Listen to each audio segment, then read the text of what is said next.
ये तो आम विभागर कार्य संस्कृति विभागर कार्य जो कि ओडिशार बरपुत्र मानकर ओडिशा एवं ओडिशा बाहर विभिन्न स्थान रे आम विभागर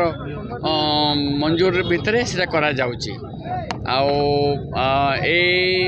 बिजू बाबूंकर प्रतिमूर्ति जो जलेश्वर आज से बरबजार छकरे जो बसिला एथिरे म्युनिसिपालिटी चेयरमैन मते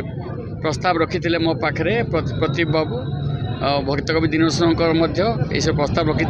से अनुसार दुईटी जाक आम विभाग तरफ तार समस्त खर्च बहन करा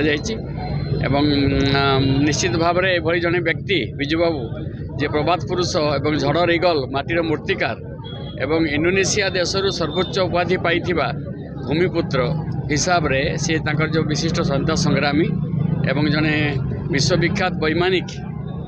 विमान चालक यही हिसाब से भली जड़े बरपुत्र को आम गर्व अनुभव कर प्रतिमूर्ति ये स्थापन करके आम विभाग मुझे तेणु ये गोटे कार्यक्रम आज जनसाधारण जो सहयोग मिली से समस्त को धन्यवाद दूसरी।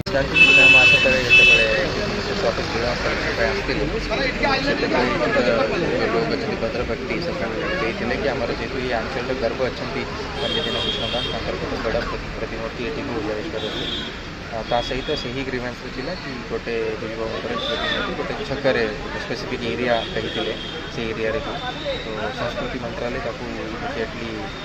अप्रूवल देते और से अनुसार आज मूर्तिर